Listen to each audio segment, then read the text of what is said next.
Imagine this. The best pasta sauce you have ever tasted sits abandoned on a plate. Wasted sauce. That is a tragedy. If only you had used Barilla al Bronzo pasta. Its bronze-cut texture holds your sauce and scoops up every last drop. The Italians call that scarpetta. Capture sauce the Italian way. Barilla al Bronzo. Click or tap the banner to find out more. Welcome back, folks. This is episode 162. It's about payroll. We have an amazing guest today, Tiana Neal. We're joined by Tiana, who resonates across the HR and payroll space, a powerhouse professional, trailblazer who brings heart, system thinking, and real-world strategy to every conversation. Tiana Neal is a dynamic HR payroll and HRIS leader with over 15 years of experience delivering operational excellence, digital transformation for organizations ranging from Fortune 500 giants to nimble startups. She's a master at bridging strategy, systems, and service, leading global payroll and benefit operations, optimizing HCM tech stacks, and helping businesses thrive at the intersection of compliance and care. As the founder of Transcenders Consulting Group, Tiana helps companies reimagine workforce operations through precision and purpose. And if that wasn't enough, she is also a host of the Human Role podcast, where she dives deep into real conversations shaping the future of work, technology, equity, leadership, and everything in between. Today, we'll be diving into the beautiful and sometimes messy dance between HR and payroll, from recruitment and onboarding to time tracking, benefits compliance, and the critical data flow that powers great employee experiences. We'll also explore a hot debate: who should payroll report to, HR or finance? Tiana, welcome to the show. It's such an honor to have you. Thank you, Brian and Walter. Definitely. I really appreciate that warm introduction. But yes, really thankful for you all to have me on your podcast as well. Just being around like-minded individuals. So I'm really happy to be here and to really talk about this very important topic that has followed me throughout my career. I'm sure the same for yours as well. Structured questions, we always ask, how'd you get into payroll? And then more importantly, why'd you stay? Yeah, so maybe you all are different. Maybe you're a little bit of a unicorn. I legitimately, like most people, fell into payroll. Oh, really? Okay, I got to hear your story. But from my end, I just graduated from college. Economy was bad, and then happened to run into some managers that worked at ADP, and they sent over my resume, and I started there in the small business division. And I never thought I really liked numbers when I was in college, undergrad, but surprisingly, I kind of did. And then I awkwardly liked tax. It's kind of weird, and then got into, heavy implementations. And yes, it just followed me, I think, from my end. Once I realized just the importance of payroll, I like the underdog feeling. And so, I'm sure you have felt it in your career sometimes. Payroll is a bit of an afterthought at times. And I'm really, if I had $1 for every time I heard, it's just a click of a button, right? It's like, it is total compliance. It's so, there's so many things that go into it. And yes, my mindset just shifted, after some years of being in there, on just how important it is and the security of it all, the importance of it all. And hey, we can bring in some bacon, but we don't necessarily bring in the bacon per se, but we make sure it gets paid fluently so that you don't have any issues each pay week. And that's a whole task within itself. So so I stayed. I like the challenge. Every day is different. You think you have your processes together, but there's always someone. There's always that one employee. There's always that one state law or change or something that is like, wait, what did this state decide to do? Who's thought of that? Amazing. So it keeps me on my toes. Awesome. So I'm going to jump right into the questions here then. So how would you describe the ideal relationship between HR and payroll in a modern organization? Yeah. So I would say from day one, just to make sure that there's a heavy partnership, right? And that there's not any type of separation in roles or duties from HR to payroll, even down to like finance, just because I think ideally it's just keeping that communication open. What I've experienced is that a lot of times payroll is a bit of an afterthought. And the reality is the minute you're sending that offer letter, the minute you're putting in something, if you have everything automated through your ATS into your hiring, onboarding, into HRIS, down to the general ledger, I mean, of course, the job titles don't go on W-2s, but that's important when an employee logs in, to your HRIS system. But the hire dates are critical for when they're going to get paid. Of course, social security numbers, just verifying that those checks are in place, and all the way to the pay rates, the pay types. Did you properly test if this person's job description is hourly or salary? Do you even have a job description?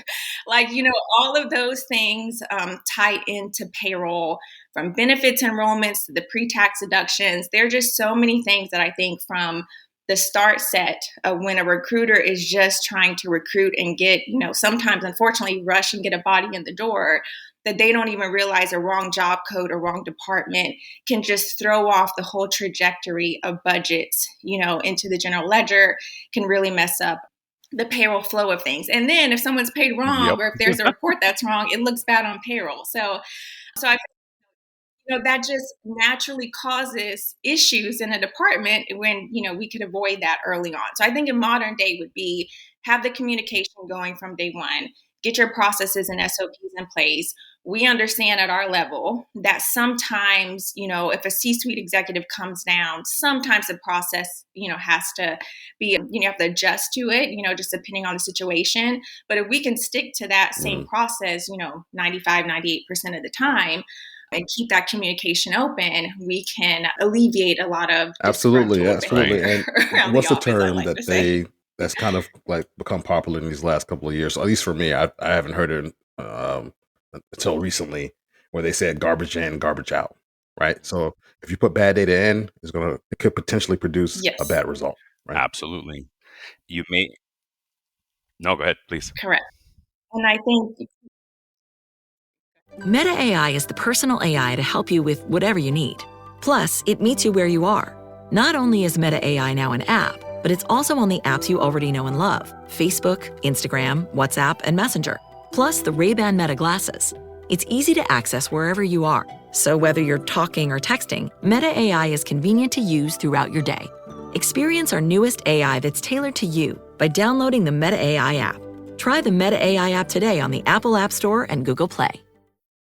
I was going to say, people don't realize, recently I've been trying to explain to people my role. And I'm like, look, the W-2 you get at the end of the year where you just go and file and you have no issues? Like, our responsibility is to make sure every payroll, when you're not paying attention to your pay stub, all the deposits are going through, so that when you do go to file, you can just wait a couple weeks to get your taxes back, or see what you owe potentially.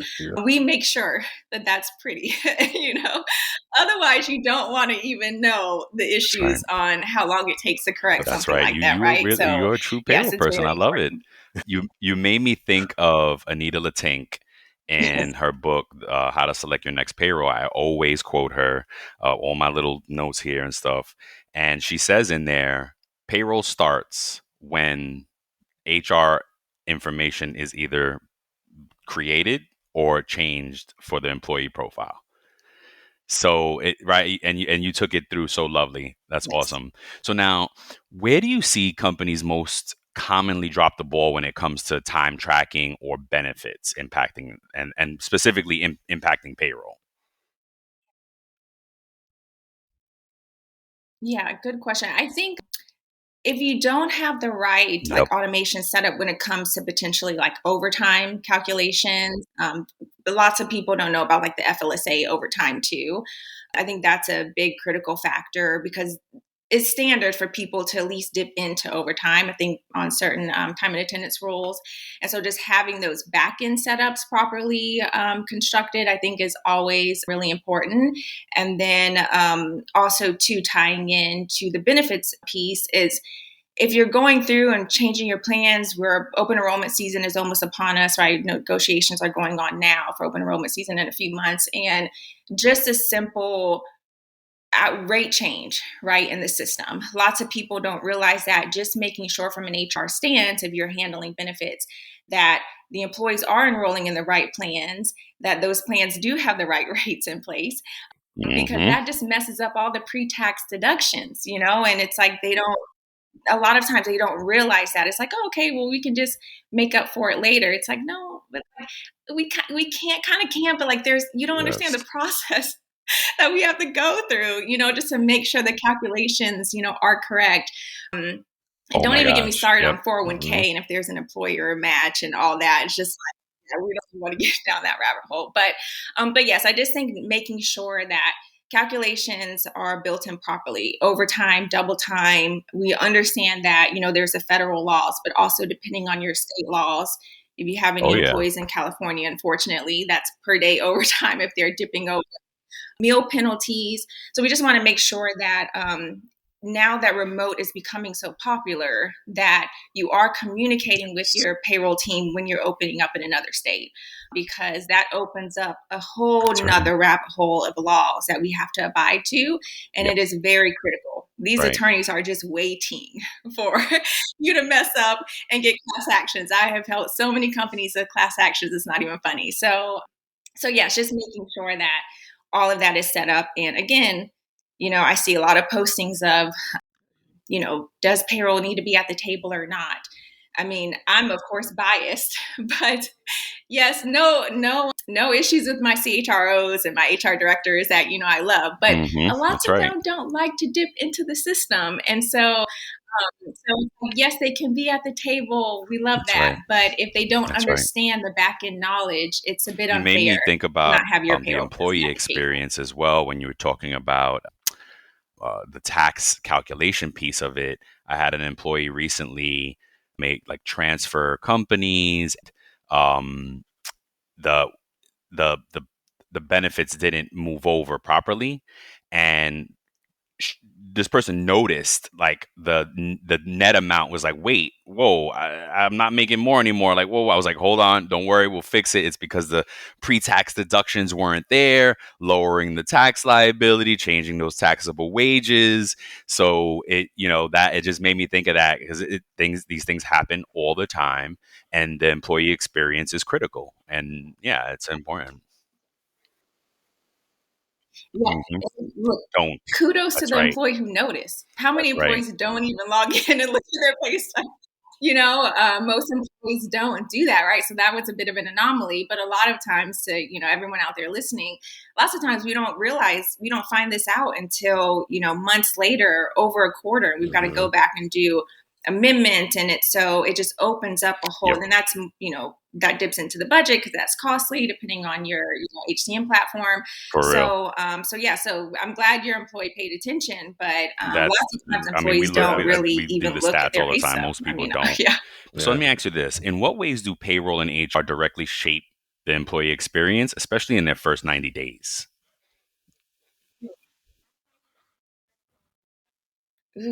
First 90 days critical, because in my opinion, at least, if your process is off in that hiring and onboarding process, if HR is not there, and if they don't talk to payroll, and if your pay stubs is messed up, if you're logging in, if your job title is incorrect, if your vacation time isn't calculating properly, and you're trying to kind of plan, for your future time off, it's like, who wants to work for a company like that if your foundation of your business is not there? So first 90 days is very critical, because I think that gives an employee the comfort in knowing whether or not they're a good employer. They're working for a good employer. I would say that if you're coming in, if the process is off, if the onboarding, new hire orientation isn't together, if they don't know where to go to clock in and out, if they don't know who to reach out to if they have questions about anything, business related, if they don't know anything about the handbook, and if it's hard for them to communicate with HR and payroll, right? So lots of times they talk to an HR person.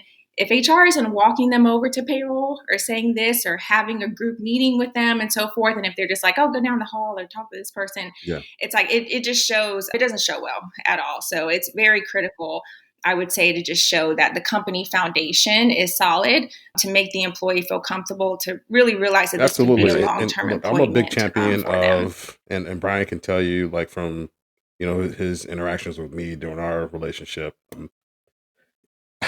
I believe that employers could do a better job of educating the employee, which will empower them, right? And if we did a better job, like you were saying, Tiana, with how we present that information to them, and how we guide them through the process, that can make a world of difference. Because there's a stat that Brian and I found in doing some research on one of the other shows, that after 2 paycheck mistakes, an employee starts looking for another job immediately, because, like you spoke to, that trust is broken. Smart Water Alkaline with antioxidant.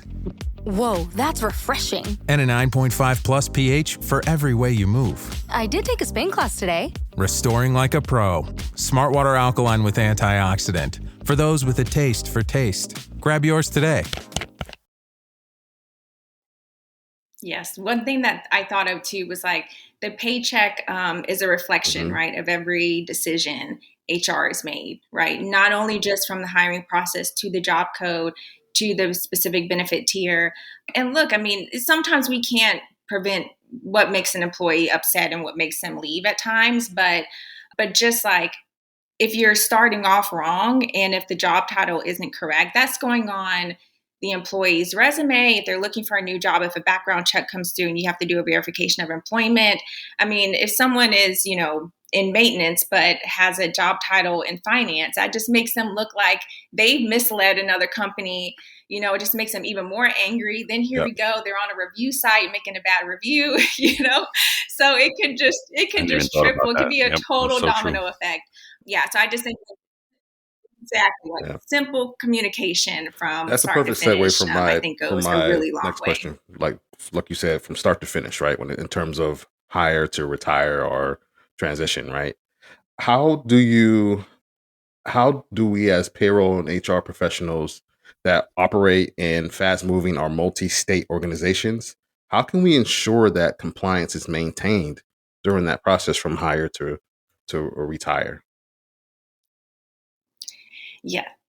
So interesting enough, I just posted an episode today as far as like AI being a partner and not like a specific like replacement, right? So I think from our side too is like we need to start using these tools. Like we've got to start utilizing them because the laws are ever changing, and we just don't like. We don't know what's to come. We don't know if I still have you guys. We really don't know. Like when a law is coming out and they're saying, hey, it's going into effect in June, someone could have a case in there where maybe the night before it changes and it extends out, right? So, sorry, do we need to stop?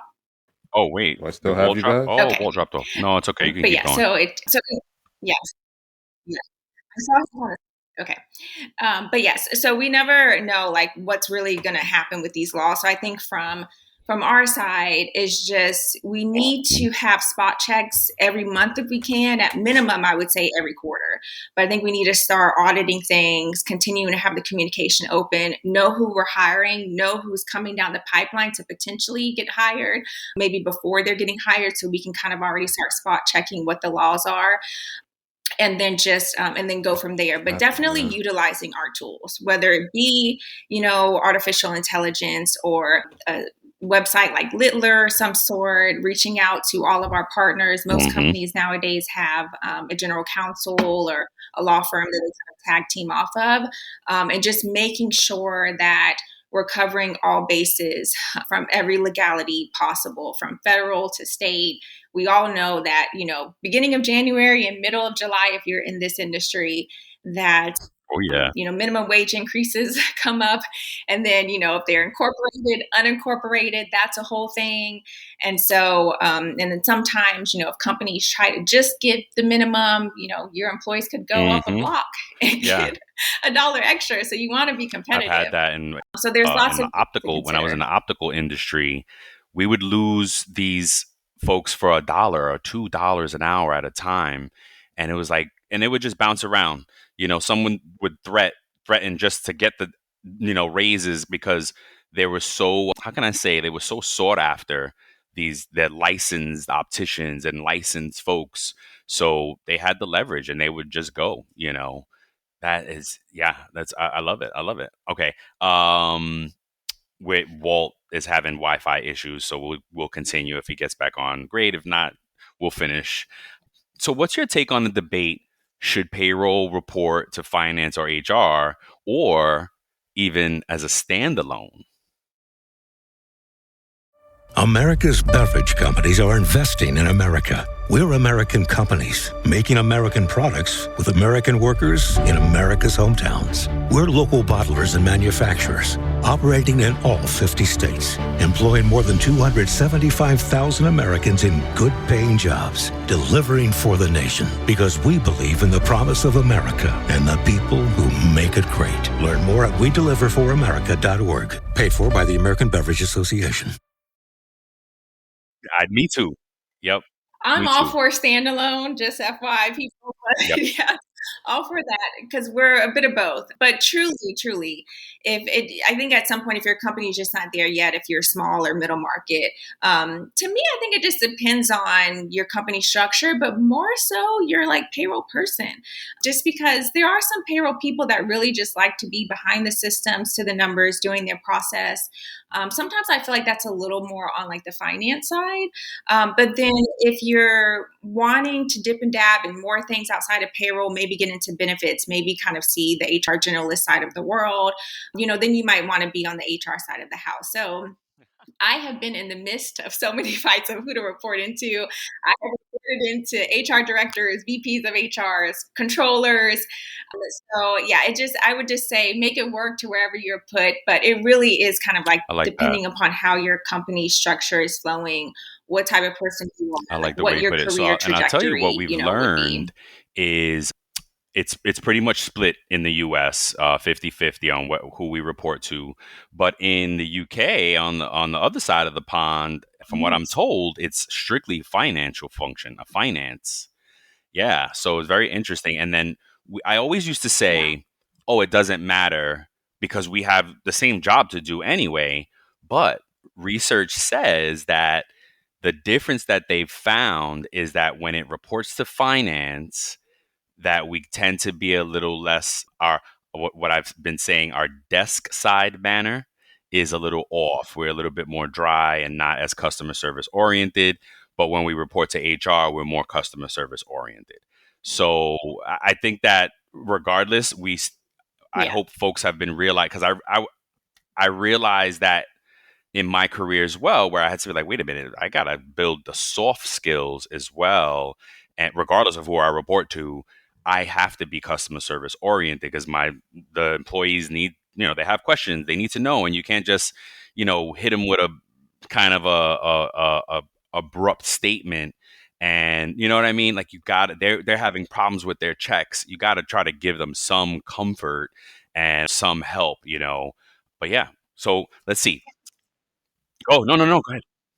Yeah. Yeah, because I was gonna say, because that's your client. Absolutely. Employees are your client, right? That's how I look at it too. It's that's who we have to serve. And then so many times, it's naturally this happens to people who it may be their first job where they don't understand taxation, or they come in like, hey, my check's short, and it's like, oh no, you have to consider taxes. But it also happens to people who are higher level. You think you're getting a $20,000 increase, right? And so you think it's going to be something big. And I've gotten so many questions like, my increase didn't get put in. I'm like, it definitely did. I'm like, oh, but you got to split it over all these pay periods. And then you get tax and work, and now you're in your bracket. True. It's like, it's not that much more, each pay period. So, yeah. So it's kind of like one of those things where it's always a learning experience. And I've had many employees come in to your point, really angry, upset, thinking that their pay is wrong. And then showing them like the circular E for the IRS, or showing them this, taking 5 to 10 minutes, or sending that email. Parents of tweens, if you're familiar with far-off drop-offs... Dad, stop, right here. Or get DMs about what's for dinner, you may be experiencing tween milestones. For your son or daughter, these can start at age 9. HPV vaccination, a type of cancer prevention against certain HPV-related cancers, can start then too. For most, HPV clears on its own. But for those who don't clear the virus, it can cause certain cancers later in life. Embrace this phase. Help protect them in the next. Ask their doctor today about HPV vaccination. Brought to you by Merck.